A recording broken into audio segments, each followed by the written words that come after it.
ఎందుకు మీరు మాంత్రిక శక్తులు మీరు తీసుకోవాలని అనుకున్నారు? అసలు ఒకప్పుడు అంత మూర్ఖంగా ఎందుకు ఆలోచించేవాళ్ళు? ఎందుకు నేను మాంత్రిక శక్తుల దగ్గరికి వెళ్ళాలనుకున్నా, చంపాలనుకుని కొంతమంది, నన్ను కొట్టాలనుకుని కొంతమంది, మరణం నాకు దగ్గరగా ఉందన్న అప్పుడు నేను కాశీ వెళ్ళి కొంతమంది అఘోరాలతో స్నేహం చేసి వాళ్ళకి కొన్ని శక్తులు ఉంటాయి కదా, ఆ శక్తులు నాలోకి రావాలని ఆలోచన చేశాను.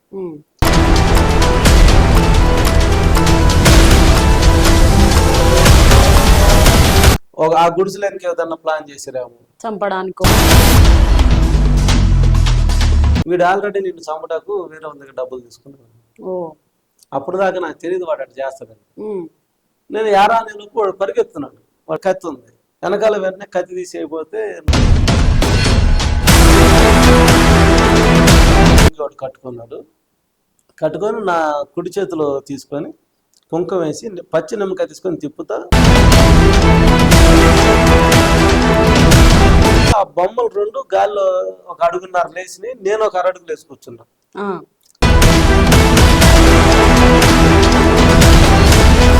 వచ్చేస్తే వెంటనే కత్తి మీద చేయి పెట్టి, ఏదేమో నేను ఒక పుస్తకంలో చదివింది ఏంటంటే, చేతపడు చేసే శక్తులు వాడు కనుక ఇవ్వడనుకుంటే వాడు పేకన్న కొయ్యి లేదా పొల్లన్న రాలు కొట్టని ఉందాను.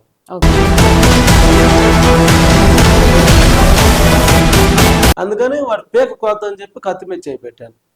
చేపట్టగానే ఆగు అని అరిసాడు. ఏందన్న? కొండరాజు అని. నేను మల్లెల రాజు అని. దేవుడు ఉంటే నాకు కనపడమను, కనపడితే నేను అడిగింది ఇస్తాడు ఏమని చెప్పి అంత వితనవాదం చేసేవాడు.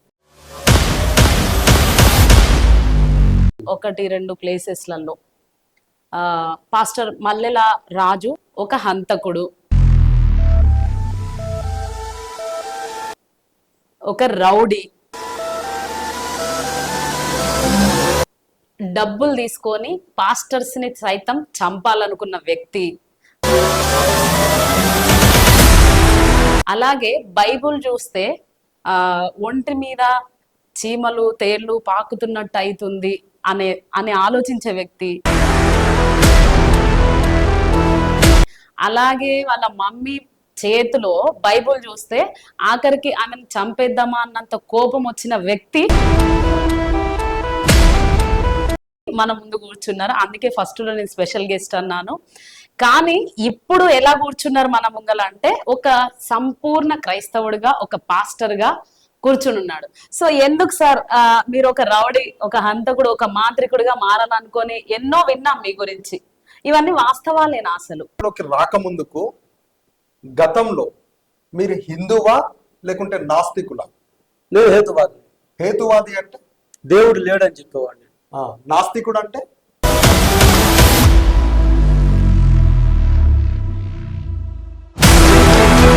కొన్ని దైవ శక్తులు నాలోకి వస్తే బాగుంటది కదా, నమ్మిరు కదా మీరు. అవే ఉన్నాయని మళ్ళీ ఏ విధంగా నమ్ముతారు? మీరు ఒక హేతువాది కదా, మీరు ఒక నాస్తికుడు కదా, అదే మీరు ఏ విధంగా నమ్మి అక్కడికి వెళ్ళిర్రు? కొన్నిసార్లు ఏమనిపించింది అంటే, పరిస్థితి అభిషేకించబడిన దేవునితో వాళ్ళకున్న కమిట్మెంట్ ఏదైతే ఉందో ఆ కమిట్మెంట్ లో ప్రార్థన చేస్తే ఏదైనా అయింది. మల్లెల రాజు అనే ఫాస్టర్ దగ్గర దీవెనలు నేను తీసుకుంటున్నా, ఆ ప్రేమ నాకు చెయ్యండి అంటున్నా, నాకు ప్రేమ చేయండి. మహాపరిశుద్ధుడా, ప్రేమ గల తండ్రి, మీ శ్రేష్టమైన పుణ్యపాదాలు పొందినారు ప్రభు.